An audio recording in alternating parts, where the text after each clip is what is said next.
The playground at Kind Street Park was always empty, but I didn't know why.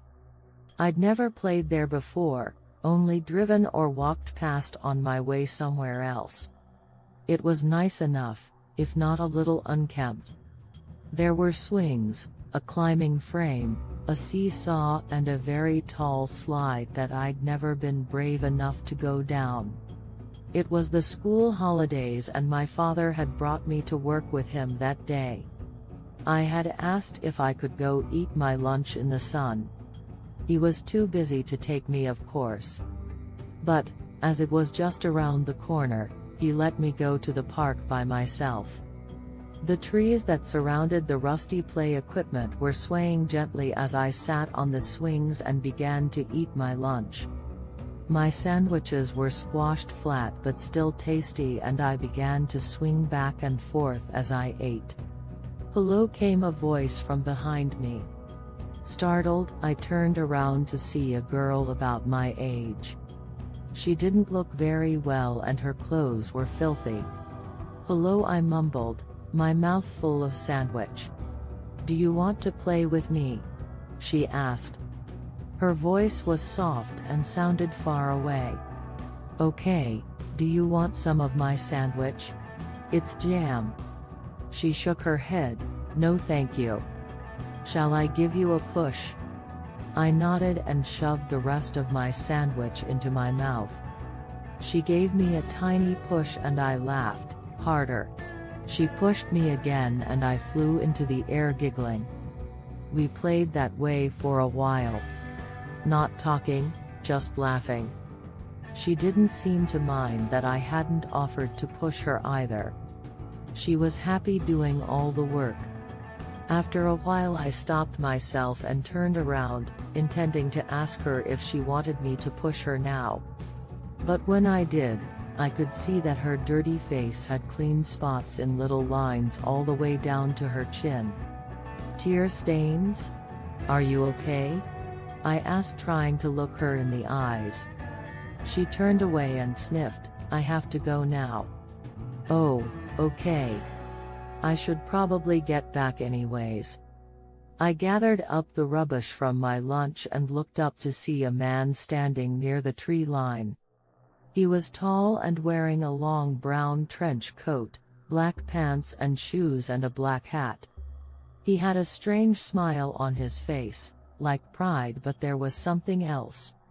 "Looks like your dad is waiting for you," I said, waving at him. The girl grabbed my hand and, staring directly into my eyes, she whispered, "He's not my dad. Don't come back here again." Before I could say anything, she ran towards him and he held out his hand. She hesitated for a moment and then took it. Together they disappeared into the trees. I stood there for a moment, watching after them. I left the park that day confused and afraid. Something wasn't right. When I got back to my father's workshop, I took off my jacket to hang it up and saw a small red stain on the back. How did I get jam on the back, I wondered. I went to the bathroom to try and sponge out the stain. Standing in front of the sink, I spread the jacket out to survey the damage. At first I didn't believe it, but there was no doubt. There were bloody circles all over the back of my jacket. Little dots arranged in circles with smudges of blood. I decided then and there that I was going back tomorrow. I needed to know what had happened to this girl. Why was she so sad, so dirty? Who was that man if not her father? More importantly, why was she bleeding from her hands? The following day I would have gone to my grandmother's, but I asked if I could go to work with Dad again. "I like to watch you work," I lied. Why anyone would want to watch someone fix cars all day was beyond me, but my dad seemed very happy that I was interested. I endured a long morning of stories about old cars and the good old days until finally it was lunchtime. "Dad, can I go to the playground again, please?" He and his workmate were peering at an engine, thoroughly confused looks on their greasy faces. "Yeah, sure. Be back by 1 though," he said, not looking up from the engine. I grabbed my bag and ran out the door. This time I would remember to ask her name and make sure she was okay. I'd ask who the man was, and if she wouldn't tell me, well, I'd just have to follow her. I had it all planned out. When I arrived at the playground, I was not surprised to see it empty. There was a slight wind that pushed the swings back and forth, the sound of creaking metal and rustling leaves filling the air. I decided to go to sit on top of the climbing frame so I could get a good view of the park. Maybe see where she came from this time. I waited, eating sandwiches and scanning the tree line. After a few minutes I felt a tap on my shoulder. I spun around, dropping my bag on the ground and trying not to fall. There she was, the same clothes as yesterday, the same dirty face. Though this time a dark bruise surrounded her right eye, swelling it shut. "What are you doing here?" she hissed, looking around desperately with her good eye. "What happened to you?" I asked, reaching out to try and touch her face. She batted my hand away, grabbed onto my arm and pulled me in closer. "I told you not to come back. Why are you here?" I shook my arm free. "I wanted to make sure you were okay is all." She shook her head and jumped down. "I'm fine. Now you really need to go." "No. You can't tell me what to do," I said, hooking my feet around the bars of the climbing frame and gripping tightly. I grinned at her, and after a couple of seconds she laughed, sighed deeply and picked up my bag. "I brought you some food. If you want it." She stared at me for a moment and then a small sad smile appeared. "I can't, thank you though." I shook my head. "Why can't you, and why do you keep telling me to go?" Her good eye widened for a moment and then she looked around the playground. She dropped the bag and ran to the slide, the seesaw and then the swings. She reminded me of a mouse I'd seen in our kitchen once. Scurrying from shelter to shelter, hyper-vigilant and on alert.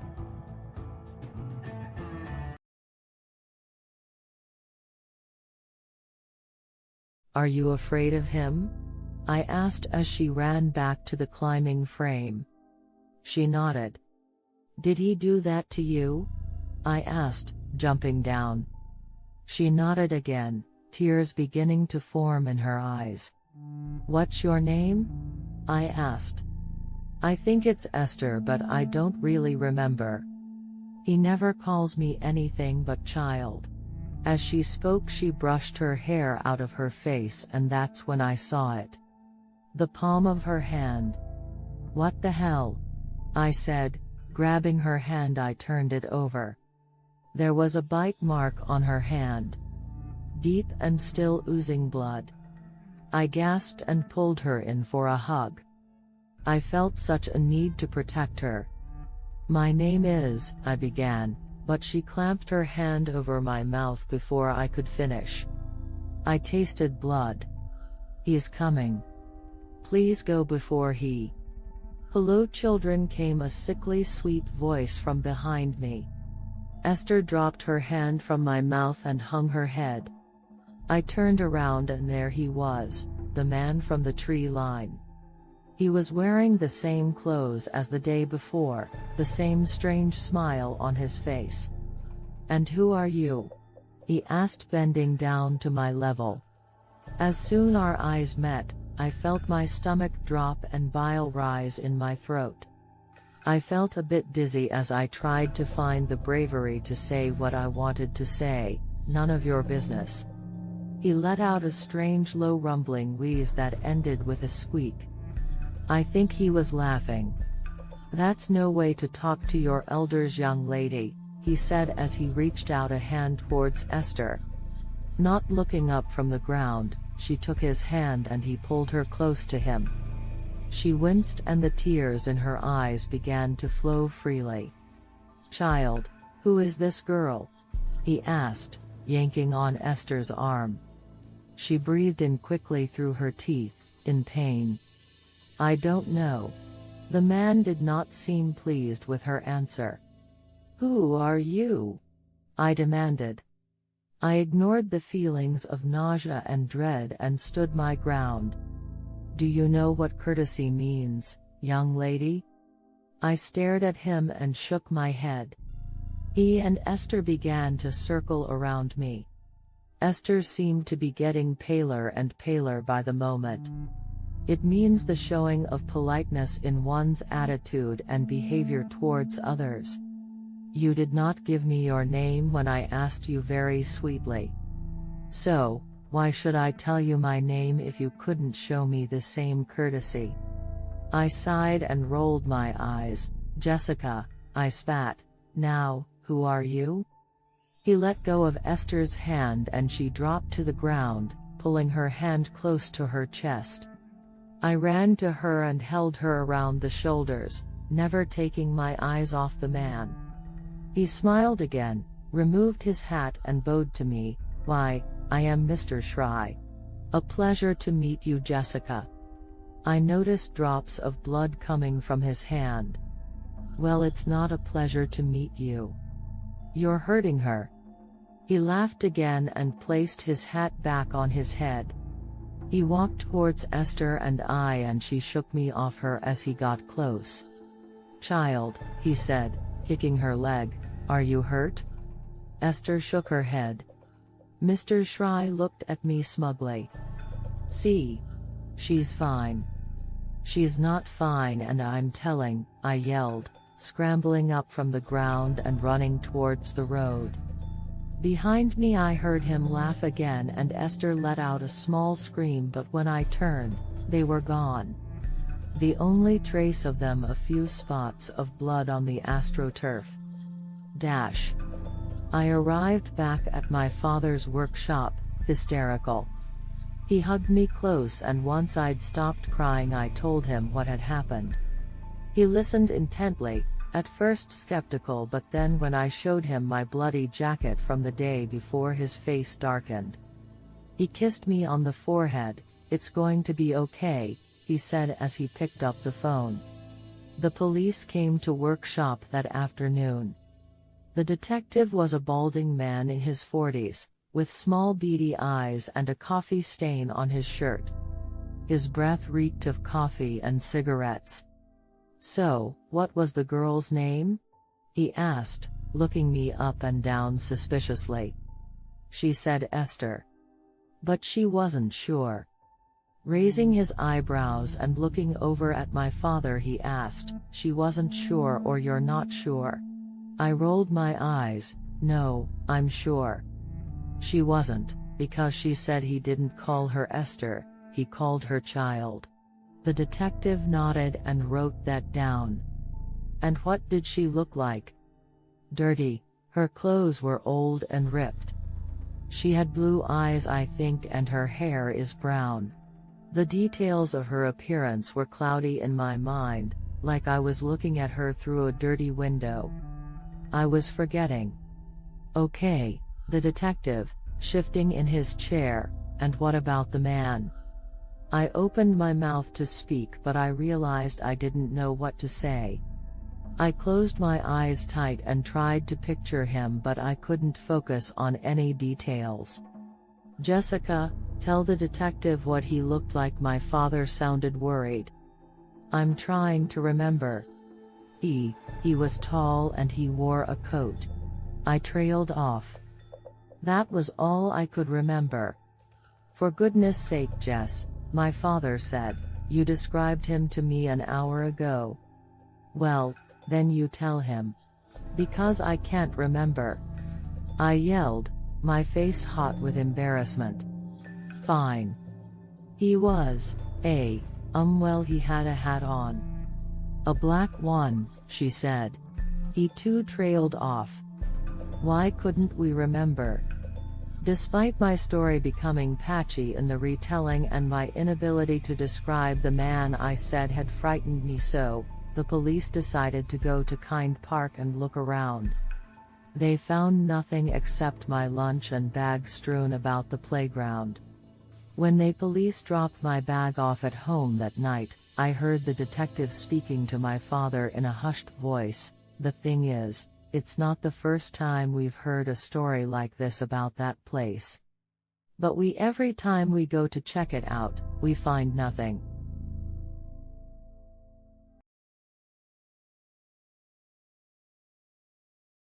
"So, she wasn't lying?"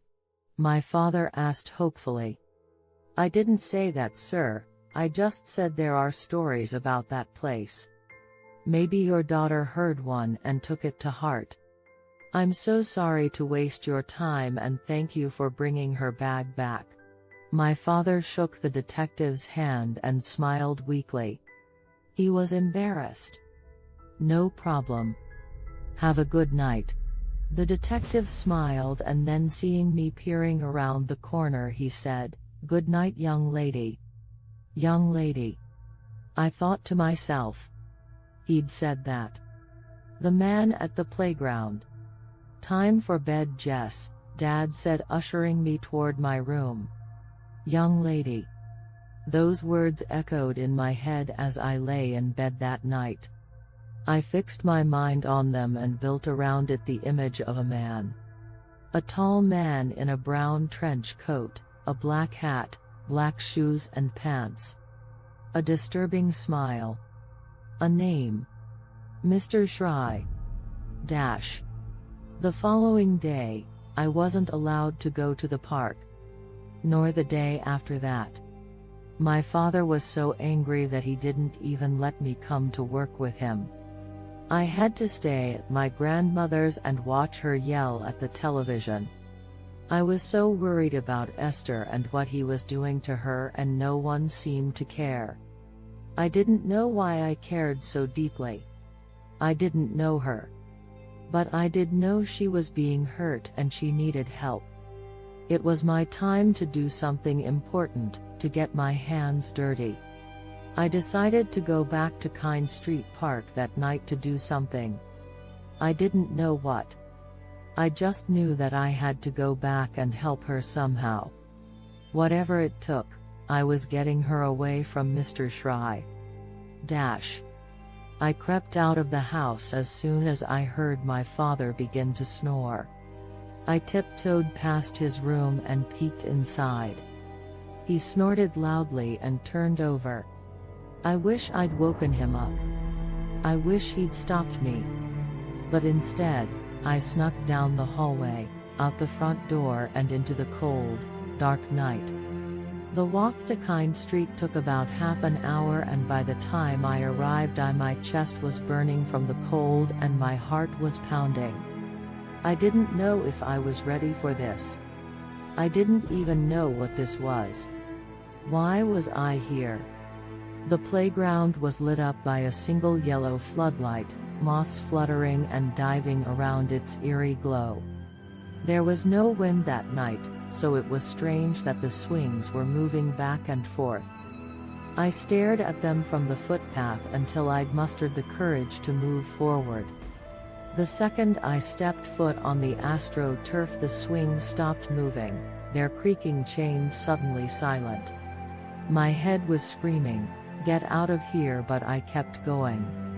I headed towards the climbing frame again, and once I'd clambered up its freezing cold bars, I hooked my legs around it.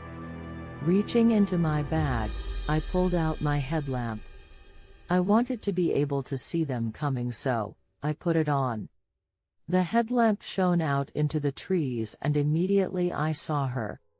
She was standing amongst the trees. I couldn't really make out her features because she was too far away, but I could see the blood on her face. I gasped, jumped down from my perch and ran towards her.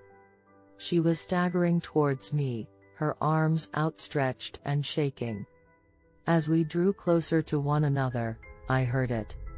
His laughter. It was quiet at first, but the closer I got to the trees the louder it became. Esther collapsed onto the astroturf near the slide and I ran to her side. She was covered in blood and there were bite marks all over her face, arms and everywhere that I could see. "Can you walk?"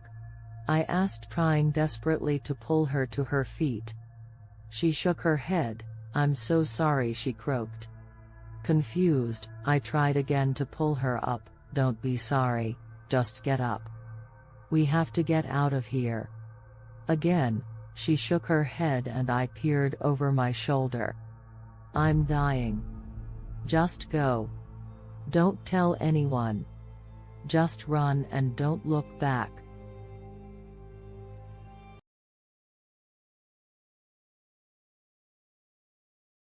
"Esther, no. I have to save you. Get you away from him. Just stand up, please." I was crying now and the sound of his laughter seemed to pierce me from all directions. Esther wasn't moving at all, in fact she was barely breathing. She looked like she was about to say something when all of a sudden Mr. Schrei appeared behind her. "Hello, Jessica. I'm so pleased to see you again. Do you want to know a secret?" He spoke softly and stared directly into my eyes. I fell backwards in shock as he removed his hat and bowed to me once again. His horrible laughter was so loud I had to cover my ears. There was a terrible low crackling to it and a squeaking that made my eyes water. He stepped over Esther and began walking towards me. That terrible smile on his face. "I have hands that scream," he whispered before breaking out into that terrible laughter. And then I saw, he wasn't laughing. His palms weren't palms at all, but little mouths full of sharp, blood-soaked teeth shrieking with laughter and malice. I screamed and began crawling backwards. Esther was moaning and trying to crawl towards Mr. Schrei. His hands let out a strange sort of screech and he turned towards her. I reached into my bag and pulled out the only weapon I had. My father's nail gun. "Child, you're done. You've nothing left. Here, let me help you." His arms seemed to grow to twice their length as they clamped down on Esther's shoulders, sending jets of blood out from under his palms and causing Esther to cry out in pain. She was wonderful while she lasted. But she could only give so much. He said as his arms began to pulsate, draining the blood from Esther's writhing body. "I only take what I need, you see, but I need so much." His voice was so calm in the midst of this chaos. "Put her down," I screamed, holding the nail gun out in front of me. He laughed, this time with his real mouth as his hands were too busy draining the life out of Esther. "Oh, this is delightful. Please, shoot. It's been so long since I felt pain. I'd like to try it." My hands were shaking and I felt vomit rise in my throat. Swallowing hard, I pulled the trigger. The nail hit him in his left shoulder and his left hand let go of Esther and screamed. I looked around hoping to see lights turning on at the houses surrounding the park, but there was nothing. The street lights, the houses, the stars, everything was gone. The park seemed to be floating in a void. "That was unpleasant but exhilarating," said Mr. Schrei as he pulled the nail from his shoulder. "I think it's time we finished this." He pulled Esther close to him and into an embrace. He stroked her hair and said, "Thank you, child, you've done very well bringing her to me.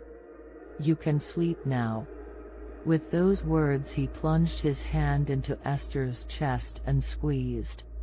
Esther's eyes met mine and I heard her whisper, "I'm sorry. I tried to warn you." Blood poured from her mouth and onto the astroturf as her eyes closed. Mr. Schrei lay her gently on the ground and kissed her forehead. Then he turned towards me. I had to run. But there was nowhere to go. He reached out to me, his arm extending slowly. I didn't bother running, he would catch me anyway. As his hands closed around my shoulders and his teeth sank into my flesh, I thought of my father. I thought about his face and I tried so hard to hold onto that image. I even thought back to his god-awful snoring, trying to find something that would stick in my head. But it all drained away and then I was gone. I had disappeared into nothingness. "There," said Mr. Schrei, gently lowering me back down to the ground, "that wasn't so bad, was it?" I shook my head. "The sun is coming up. Come, child," he said sweetly, extending his hand to me. I wanted to protest, to tell him to call me by my name. But it was lost to me already. I took his hand and his teeth sank into my palm. It hurt, but I did not struggle. "That's right. Good child. You belong to me now." We walked hand in hand into the trees. Me, the girl without a name, and he, the man with the hands that scream.